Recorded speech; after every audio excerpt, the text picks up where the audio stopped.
تاسو د مو خبرونه ګورئ د نن شپې ساټکي مو د داعش لخوا د کابل په کوټې سنګي کې د تېرې شپې د برید مسؤلیت منل دغې ډلې ویلي د طالبانو په ګډون یې 10 تنه وژلي او ټپیان کړي دي خو طالبان بیا وایي 1 تن وژل شوی او 2 نور ټپیان دي حمله هم داعش همیشه وقت داعش به عهده میگیره به خاطر کمیت نیست قبلا هم همیشه وقت داعش به عهده میگیره فعلا همچنان کابل ته د اسلامي همکاریو سازمان د پلاوي د سفر دوام دغه سازمان ویلي هڅه کوي له طالبانو سره په خبرو کې د افغان ښځو په اړه پریکړې او خپلې غوښتنې تعقیب کړي طالبان دروغ محض میگویند که گویا حقوق و آزادی‌های انسانی و اسلامی زنان و دختران افغانستان را رعایت و تأمین کردند. په درغلیو له یو تورن شرکت سره د افغانستان د ډبرو سکرو په اړه د طالبانو خبرې طالبان وایي پاکستانی شرکت عباس افریدی د ډبرو سکرو د تړون د ترلاسه کولو لیوالتیا لري پاکستانی رسنیو ویلي د دغه شرکت مالک په درغلۍ تورن دی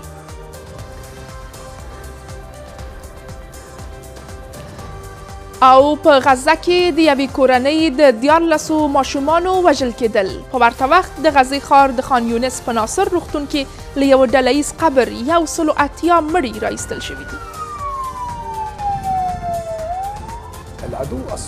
صهیونیست دښمن زموږ د منځګړیتوب له لارې د لسګونو غونډو او مکتوبونو د تبادلې سربیره تر اوسه په غزه کې له اوربند سره هوکړه نه ده کړې اوس هم بشپړ خبرونه زه حسیبه ټکپاله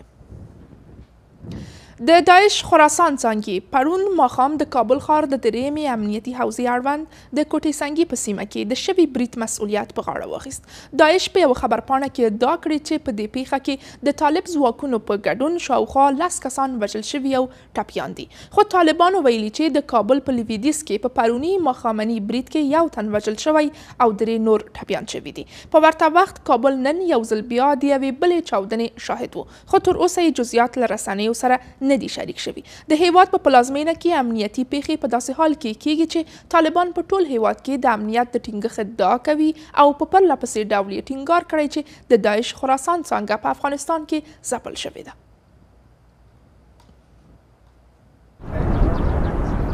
د طالبانو لخوا د امنیت د تامینولو له ادعا نیولې په افغانستان کې د داعش تر بریدونو پورې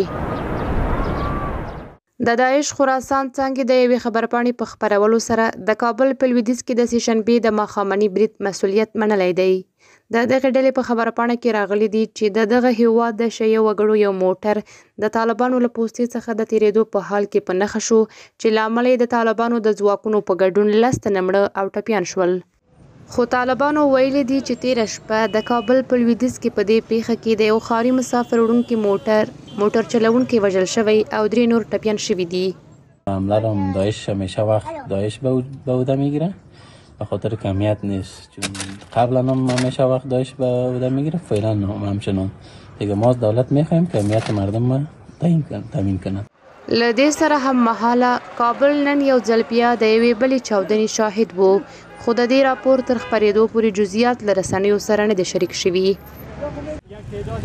د 2021 کال په اګست میاشت کې واک ته د طالبانو له راتګ سره په افغانستان کې د داعش د خراسان څانګې د بریدونو شمیر او شدت زیات شوی هغه بریدونه چې زیاتره یې د هیواد هزاره او شیعه وګړي او همدارس طالب چارواکي په نښه کړي دي تر دې مخکې د غېډلې په کندهار کې د نوي کابل بانک پر څانګې او د طالبانو د مشر هیبت الله اخندزاده د واک پر مرکز برید کړی و امنیت طالبان دروغ میگه دیر در کوټه سنگی انفجار شد مارسریت بسیار مردم کشته شد حمله رو داعش به گردن گرفته داعش په داسې حال کې د دغو بریدونو مسؤلیت منلی چې سیمهیزو او نړیوالو لوبغاړو په وار په افغانستان کې د طالبانو د واکمنۍ پر مهال د دغې ډلې د پیاوړتیا او فعال حضور په اړه اندېښنه ښودلې ده طالبان تل ټینګار کوي چې په افغانستان کې د داعش خراسان څانګه له منځه وړل شوې ده خو د دې ادعا په اړه چې ولې داعش لا هم په پلازمینه کې د بریدونو توان لري د طالبانو ویان د راپور تر خپرېدو پورې دې پوښتنې ته ځواب نه دی ویلی تر دې مخکې د افغانستان د ملي امنیت پخوانی رئیس رحمت الله نبیل هم آمو ته ویلي وو چې د ده په باور داعش په هیواد کې له 3 اصلي محورونو سره فعالیت کوي. داعش له پاکستاني استخباراتو سره تړلی، د داعش خراسان څنګه چې له طالبانو سره تړاو لري، او اصلي داعش چې د ښاغلي نبیل په وینا تر ډیره د افغانستان په جغرافیه کې د ځمکنیو او بهرنیو موخو لپاره فعالیت کوي. پر دې سربیره د افغانستان د ملي امنیت د ریاست وروستي رئیس احمد ضیا سراج هم په یو پیغام کې آمو ته ویلي وو چې په ایران، پاکستان او د سیمې په هیوادونو کې د ترهګریزو بریدونو د پراخېدو لامل دا دی چې افغانستان د طالبانو تر واکمنۍ لاندې په پټنځای او د ډیرو ترهګرو ډلو په روزنیز مرکز بدل شوی دی. د اسلامي همکاریو سازمان وایي د دغه سازمان لوړپوړی پلاوی په کابل کې له طالب چارواکو سره د ښځو پر حقونو خبرې کوي. دغه سازمان ټینګار کړی چې د اسلامي همکاریو سازمان ځانګړی استازی او دغه سازمان درې ښځینه چارواکي له طالبانو سره په خبرو کې د افغانستان په اړه د پریکړو او په ځانګړي ډول د ښځو د حقونو په اړه د دغه سازمان د غوښتنو د عملي کولو د څرنګوالي په لټه کې دي. په داسې حال کې چې د طالبانو لخوا په رسمي توګه پر نجونو او ښځو د زده کړو او کار بندیز لګېدلی، د طالبانو د بهرنیو چارو وزارت وایي چې امیر خان متقي د اسلامي همکاریو سازمان له پلاوي سره په کتنې کې د ښځو ونډه د پوهنې، روغتیا، سوداګرۍ او نورو برخو کې مهمه وبلله. د طالبانو د بهرنیو چارو وزیر همداراز زیاته کړې چې طالبان د ښځو اساسي حقونو ته پام کوي، خو ښځې وایي چې طالبان دروغ وایي. د اسلامي همکاریو د سازمان یو پلاوی له طالبانو سره د خبرو لپاره کابل ته راغلی دی. په دې سفر کې د افغانستان لپاره د دغه سازمان د ځانګړي استازي په مشرۍ د دغه سازمان د بشري، ټولنیزو او د ښځو د حقونو د برخې چارواکي هم شتون لري. دغه پلاوی د طالبانو د رئیس الوزرا له مرستیال عبدالسلام حنیفي او د بهرنیو چارو له وزیر سره خبرې کړې دي. د طالبانو د بهرنیو چارو وزارت سرپرست امیر خان متقي د پوهنې، سوداګرۍ، روغتیا او نورو برخو کې د ښځو ونډه مهمه وبلله او د ښځو اساسي حقونو ته یې د طالبانو د پاملرنې خبره وکړه. په داسې حال کې چې نجونې او ښځې ښوونځي، پوهنتون، ښوونیزو ادارو او کار ته د تګ له رسمي بندي سره مخ دي. طالبان دروغ محض میگویند که گویا حقوق و آزادی های انسانی و اسلامی زنان و دختران افغانستان را رعایت و تأمین کردند. اما امیدوار هستیم حیاتی که به افغانستان از این سازمان سفر میکنه واقعا شهامت پرسیدن این سوال را از طالبان داشته باشه که وقت شما چنین ادعایی را دارین، پس بر چه اساس زنان و دختران افغانستان حتی حقوق ابتداییشان که آموزش و رفتن به مکتب و دانشگاه هست را ندارند؟ د اسلامي همکاریو سازمان په یو خبرپاڼه کې چې کابل ته د خپل پلاوي د سفر په اړه خبره کړې ویلي چې د افغانستان په ځانګړي ډول د ښځو د حقونو په اړه دغه سازمان د پریکړه لیک په لټه کې دي. ظاهرا دغه سازمان غواړي له طالبانو وپوښتي چې د اسلامي همکاریو د سازمان پریکړه لیکونه او غوښتنې تر کومه حده عملي کړي دي. د طالبانو تر واکمنۍ لاندې د افغانستان په اړه د دغه سازمان په پریکړه لیکونو او خبرپاڼو کې په پرله پسې توګه د نجونو او ښځو لپاره د ښوونځیو، پوهنتونونو او تعلیمي مؤسسو پر پرانیستلو او د اسلام له نظره د ټولو لپاره د زده کړې د مساوي فرصت په برابرولو ټینګار شوی دی. ما از این سازمان ها و نهادها میخواهیم که طالبان را وادار بکنه که دوباره بگذاره زنان به کار، تحصیل و آزادی خود دوباره برگردند و ناگفته نباید گذاشت که زنان از لحاظ تحصیلی به پایین‌ترین درجه قرار دارند که دختران تا صنف ششم میتونن درس بخوانند. عبدالسلام حنیفی هم د اسلامي همکاریو د سازمان پلاوي ته وویل چې طالبانو ښځو ته د میراث د حق په ګډون اساسي حقونه ورکړي دي. په داسې حال کې چې ښځې وایي طالبان په زیاتېدونکي محدودیتونو سره د دوی له عامه ژوند څخه د لرې کولو په درشل کې دي. طالبان دروغ میگویند که در بخش معارف زنان و سطح زنان پیشرفت کردن، هیچ پیشرفت نکردن. گپشان کاملا دروغ است. 3 سال میشه که مکاتب ها، پوهنتون ها برای دختران بسته است و دختران و زنان از تحصیل باز ماندن، خانه‌نشین شدن و محدودیت ها بالای زنان و دختران روز به روز بیشتر و بیشتر شده میرن. د نړیواله ټولنې د بشري حقوقو د سازمانونو د یو شمېر اسلامي هیوادونو د اسلامي همکاریو د سازمان او یو شمېر نورو سازمانونو له غوښتنو سره سره طالبانو د ښځو او نجونو پر وړاندې له لګول شویو بندیزونو څخه یو کم هم شاته نه دی اخیستی. برعکس د دوی مشر وویل د دوی لویدیځ د بشري حقوقو ارزښتونو سره مبارزې ته دوام ورکوي. په عام محضر کې د ښځو د څنګ سرولو طرحه ده. د طالبانو د صنعت او سوداګرۍ وزارت ویلي د عباس افریدي په نوم یې له یو پاکستاني شرکت سره د افغانستان د ډبرو سکرو د صادراتو په اړه خبرې کړې دي، خو د هغو معلوماتو پر بنسټ چې د جیو نیوز په ګډون پاکستاني رسنیو په 2018 کال کې خپاره کړي، یاد شرکت په درغلیو تورن دی. د روان کال په سپټمبر میاشت کې جیو نیوز په یو راپور کې ویلي و چې د هغه کال په سپټمبر میاشت کې جیو نیوز په یو راپور کې ویلي و چې د دې شرکت مالک په پاکستان کې د هغو 9 کسانو په ډله کې دی چې 50 میلیارد پاکستاني کلدارو په ارزښت د پیسو په مینځلو او درغلۍ کې ښکېل و او په دولتي قراردادونو کې فساد کړی و. له دې ټولو سره د دغه شرکت مشر د طالبانو د صنعت او سوداګرۍ وزارت له سرپرست سره خبرې وکړې او ویل چې د 1 میلیون ټنه افغاني ډبرو سکرو د تړون ترلاسه کولو ته لیواله دی. دا انځورونه د شنبې په ورځ د طالبانو د صنعت او سوداګرۍ وزارت خپاره کړي دي. د طالبانو دغه وزارت ویلي چې د صنعت او سوداګرۍ وزارت سرپرست نورالدین عزیزي د پاکستاني شرکت له مشر عباس افریدي سره کتلي او په یو لړ موضوعاتو یې ورسره خبرې کړي دي. د طالبانو لخوا د خپرو شویو معلوماتو پر بنسټ عباس افریدي په دې غونډه کې نورالدین عزیزي ته وویل چې د 1 میلیون ټنه افغاني ډبرو سکرو د تړون د ترلاسه کولو لیوالتیا لري. طالبان وایي د عباس افریدي شرکت مالک عباس افریدي لیواله دی چې د افغانستان د ډبرو سکرو د کیندلو په برخه کې پانګونه وکړي، خو ظاهرا هغه شرکت چې طالبانو ورسره د ډبرو سکرو د صادراتو په اړه خبرې کړي په پیسو مینځلو او درغلۍ تورن دی. د 2018 کال په سپټمبر میاشت کې جیو نیوز پاکستان په یو راپور کې د خپلو سرچینو په حواله ویلي وو چې د عباس افریدي شرکت د مالک عباس افریدي نوم د هغو 96 کسانو په ډله کې دی چې په دغه هیواد کې د 50 میلیارډو پاکستاني کلدارو په ارزښت د دولتي تړونونو په ترلاسه کولو کې فساد کړی دی. د پاکستاني کلدارو د راټولولو لپاره یې جعلي اکاونټونه جوړ کړل او د فساد له لارې ترلاسه شوې پیسې سپینې کړې. امو په خپلواکه توګه نشي کولی دا معلومات تایید کړي، خو د جیو نیوز په راپور کې عباس افریدي د دې درغلۍ اصلي شکمن بلل شوی دی. له دې ټولو سره دغه پاکستاني رسنۍ دا نه دی ویلي چې پر فساد، درغلیو او پیسو مینځلو د دې شرکت د مالک د تورنېدلو قضیه بیا څنګه شوه او د پاکستان حکومت له هغه سره څه ډول چلند وکړ. یو شمېر اقتصادي کارپوهان په دې باور دي چې طالبان باید ملي پانګه هغو شرکتونو ته ونسپاري چې د درغلۍ تاریخ لري. واگذاری معادن زغالسنگ و روند انتقال آن به شرکت‌هایی که نامشان در میان کلاهبرداران در پاکستان است یک زیان بزرگ و یک جفای به افغانستان است. حکومت فعلی باید پیش از هر قرارداد راجع به کمپانی که مقابلشان است زیادتر معلومات کنند و تحقیق نمایند. واک ته د طالبانو له راتګ وروسته پاکستان د افغانستان د ډبرو سکرو یو له عمده پیرودونکو بلل کیږي. تر دې مخکې د طالبانو د مالیې وزارت په 2022 زیږدیز کال کې ویلي وو چې د دې کال په لومړیو 10 میاشتو کې پاکستان ته د افغانستان د ډبرو سکرو صادراتو 12 میلیارډه او 143 میلیونه افغانۍ چې څه باندې 130 میلیونه ډالر کېږي ترلاسه کړي دي.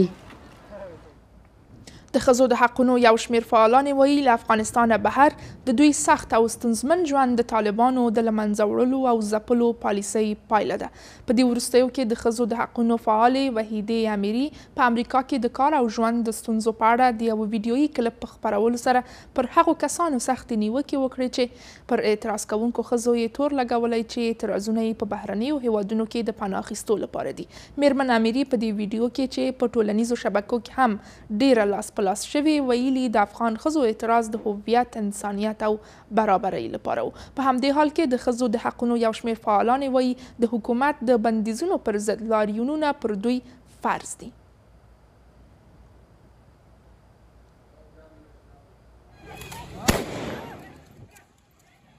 د پلازمینې کوڅې اوس هم د هغه له غږ سره آشنا دي.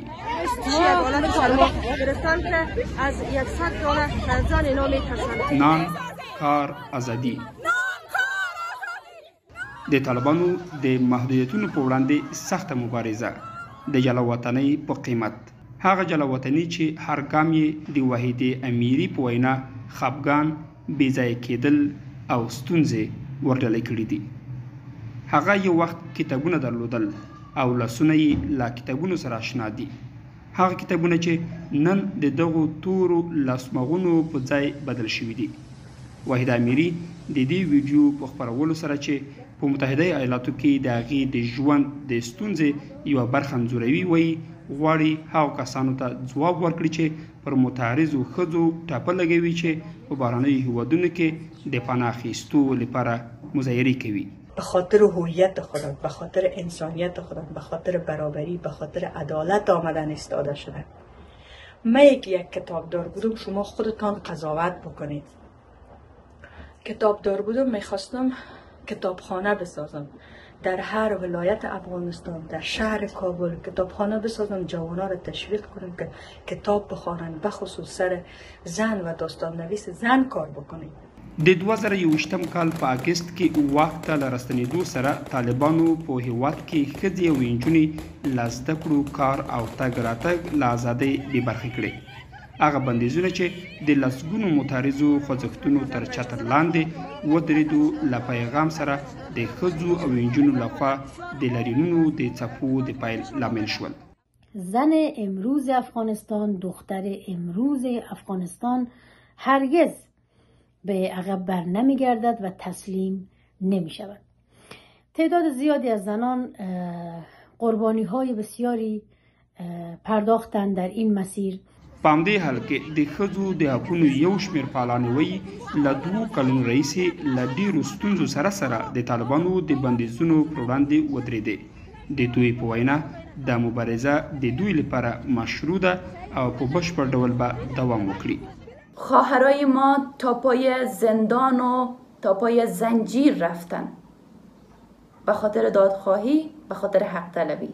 حتی ما شهید دادیم، ما شهیدای گمنام داریم.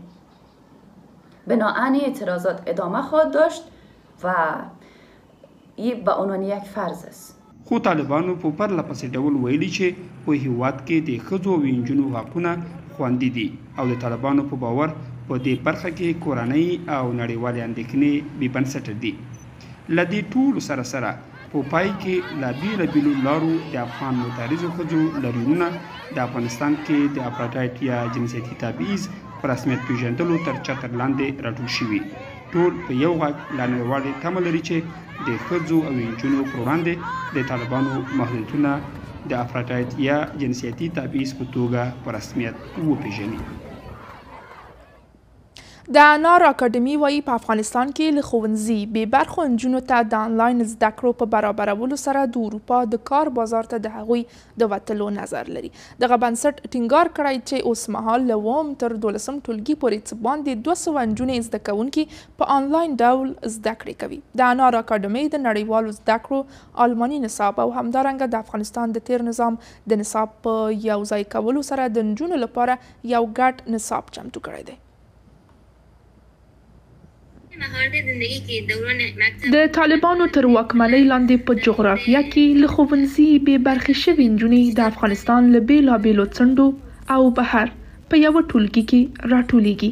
د انار اکاډمۍ د آنلاین ټولګي د ځینو لپاره د زده کړې یوازینۍ دریچه او فرصت ګڼل کیږي. من به خاطر این موضوع بسیار خوشحال هستم و 100% و با تمام انگیزه و توانایی ما درس‌های که اینا و برنامه‌هایی که اینا بر ما ترتیب دیده را پیش میبرم و قوی‌تر از همیشه ادامه میتم. خواهرم بهار فردوسی کتما یک تلفن از مکتب درس میخوانیم. انار اکاډمي له 200 د زیاتو نجونو لپاره آنلاین ټولګي مخ ته وړي. که څه هم د دې ټولګیو لپاره د مراجعه کوونکو نجونو شمیر خورا لوړ دی، خو بیا هم دا نوې اکاډمي د نجونو لپاره له 9 تر 12 ټولګي پورې درس ورکوي. نجونې خوشحاله دي چې یو ځل بیا ښوونکي لري او کتابونه او قلمونه اخلي. که څه هم انټرنیټ ته د لاسرسي په برخه کې ننګونې د دوی د زده کړو پر وړاندې یوه لویه ستونزه ده. بالاخره موفق شدم که از طریق این اکادمی درس‌های دوران مکتب را ادامه بدهم. گرچند مشکلات اینترنتی در افغانستان کمی دشوار است. د انار اکاډمي وایي د نجونو لپاره د نړیوالو نصابونو او د افغانستان د تیر نظام د ښوونیز سیستم ګډ نصاب په دې نظریه تدریسوي چې له افغانستانه بهر په ځینو برخو کې د کار بازار ته چمتو شي.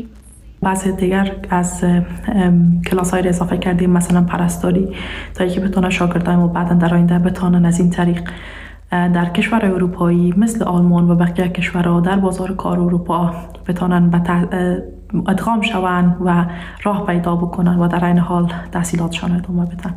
واکته له راستنېدو وروسته طالبانو د 90 لسیزې په څېر یو ځل بیا له شپږم ټولګي پورته نجونې ښوونځیو ته له تلو منع کړې. د یونسکو د شمیرو پر بنسټ د 2021 کال له سپټمبر وروسته افغانستان کې تر 1 میلیون ډېرې نجونې ښوونځیو ته له تلو بې برخې شوې او دا مهال 2.5 میلیونه نجونې او ښځې له زده کړو بې برخې دي.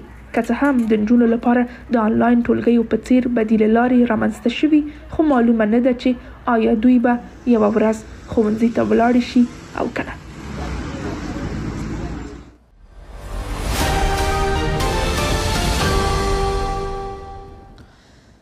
د خاف هرات ریل پټلۍ له لارې د افغانستان لومړنی ترانزیټي ریل ګاډی په ایران کې ودرول شو. ایراني رسنیو لیکلي چې دغه ریل ګاډی ترکیې ته پر لاره و چې د ایران له لوري د روزنک په تمځای کې ودرول شو. د افغانستان دغه ریل ګاډی پرون له هراته 1,100 ټنه تالک بار کړي وو او تمه وه چې ترکیې ته ولېږدول شي.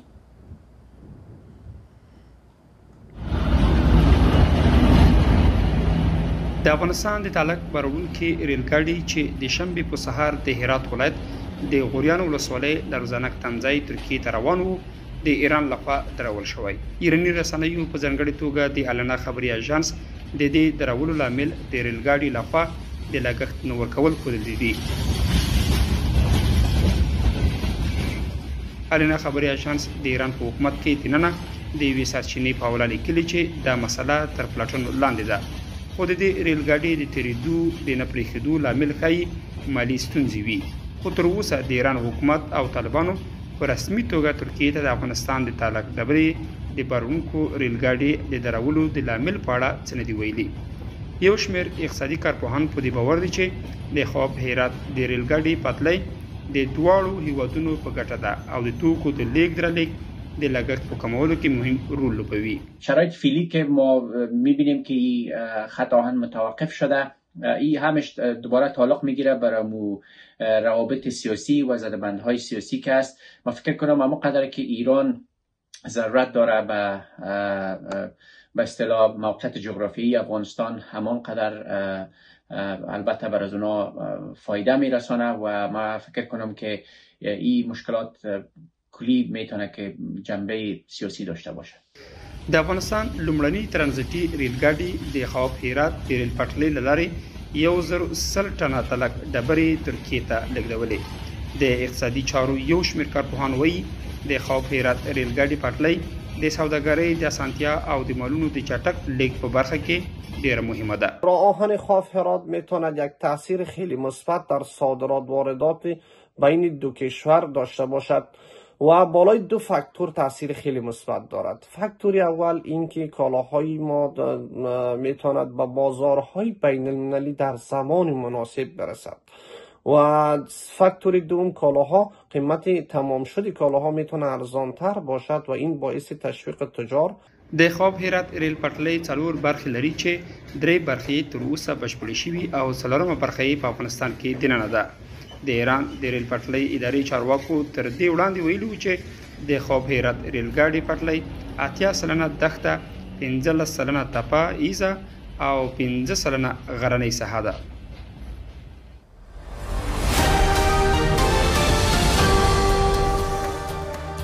او د هیواد په بازارونو کې د بهرنیو اسعارو بیې یو امریکایي ډالر 2.28 افغانۍ، یو یورو 2.14 افغانۍ، زر ایرانی ریال 1.4 افغانۍ، زر هندۍ روپۍ 817 افغانۍ، یو د اماراتو درهم 19.1 افغانۍ او زر پاکستانۍ روپۍ 280 افغانۍ.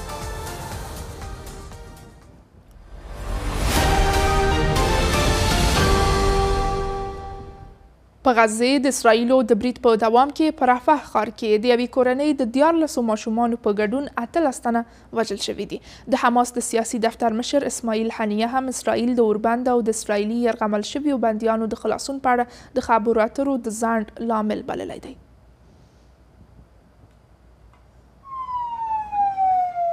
د اسرایلی پوځیانو او حماس د جنګیالیو ترمنځ له جګړې نږدې 200 ورځې تېرې شوې دي. تر اوسه پورې د مصر او قطر په منځګړیتوب او د امریکا په شتون سره د اوربند د ټینګولو او له فلسطیني ډلو څخه د اسرایلو د یرغمل شویو کسانو د خلاصون لپاره نړیوالې هڅې او غیر مستقیم خبرې اترې کومې پایلې ته نه دي رسېدلې. اوس د حماس د سیاسي دفتر مشر اسماعیل هنیه د خبرو اترو د ځنډېدو پړه پر اسرائیل اچولې ده. د هغه په وینا اسرائیل یوازې د یرغمل شویو بندیانو خوشي کول غواړي پرته له دې چې جګړه پای ته ورسوي یا د غزې له تړانګې خپل سرتیري لرې کړي. صهیونیست دښمن زموږ د منځګړیتوب له لارې د لسګونو غونډو او مکتوبونو د تبادلې سربیره تر اوسه په غزه کې له اوربند سره هوکړه نه ده کړې. هغوی یوازې د یرغمل شویو کسانو بیرته ستنېدل غواړي څو په غزه کې جګړې ته دوام ورکړي او داسې نشي کېدلی. تر اوسه اسرائیلو د اسماعیل هنیه دغو خبرو اترو ته غبرګون نه دی ښودلی، خو اسرائیلو تل ویلي چې د حماس غوښتنې د منلو وړ نه دي. په همدې حال کې د یکشنبې په سهار په رفح باندې د اسرائیلو په بریدونو کې 18 تنه وژل شوي دي. د غزې د روغتیا وزارت ویلي دي چې په دغو بریدونو کې د یوې کورنۍ 14 ماشومان او 2 ښځې وژل شوي دي. فلسطیني چارواکي وایي د شنبې په ورځ د لویدیځې غاړې د طولکرم په نور شمس سیمه کې د اسرائیلي پوځیانو لخوا 14 تنه په نښه ووژل شول. د دوی په وینا د امبولانس موټر چلونکی هم هغه مهال د یهودانو لخوا ووژل شو چې امبولانس د زخمی فلسطینیانو د لیږدولو لپاره ځای ته روان و. د لویدیځې غاړې یهودانو د اپریل له 12 راهیسې په فلسطیني کلیو بریدونه پیل کړي دي.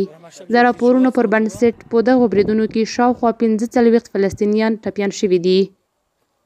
ملګرو ملتونو خبر ورکړی چې په المغیر سیمه کې 21 کورونه او 22 موټرونه سوځول شوي، 80 فلسطینیان بېکوره شوي او د ځایي خلکو 220 پسونه هم له منځه تللي او لوټ شوي دي. خلک وایي چې اسرائیلي پوځیانو د دغو تاوتریخوالو مخه نه ده نیولې. هذا على الصعيد البشري واحراق. هغوی 10 کورونه وسوځول چې 14 یې په بشپړه توګه ویجاړ شول. دوی د فارمونو او موټرو په څیر ملکیتونو باندې هم برید وکړ او 120 پسونه یې غلا کړل. هغوی 50 پسونه ووژل. په لویدیځه غاړه کې تاوتریخوالی زیات شوی دی.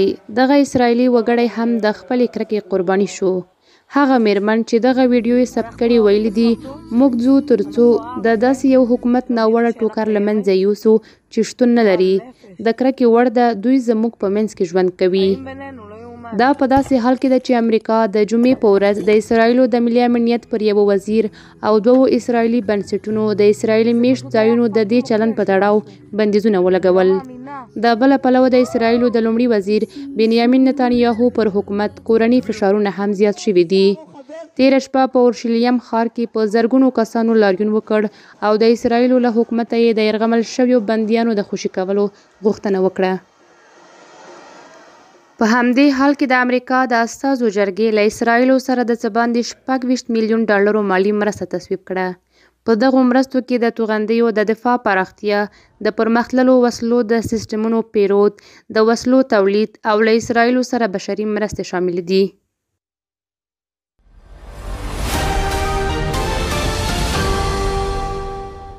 د افغانستان د اتلانو لیگ د سیالیو په دوام کې د یکشنبې په ورځ د عینو مینې لوبډلې د استقلال له لوبډلې سره او د اټک انرژي لوبډلې د خدیم له لوبډلې سره لوبه وکړه. په لومړۍ لوبه کې د عینو مینې لوبډلې د 3-0 د استقلال لوبډلې ته ماتې ورکړه او د دویمې لوبې لومړۍ نیمایي هم د 0 په مساوي پای ته ورسېد او په دویمه نیمایي کې د اټک انرژي لوبډلې د 3-0 په توپیر د خدیم لوبډلې ته ماتې ورکړه.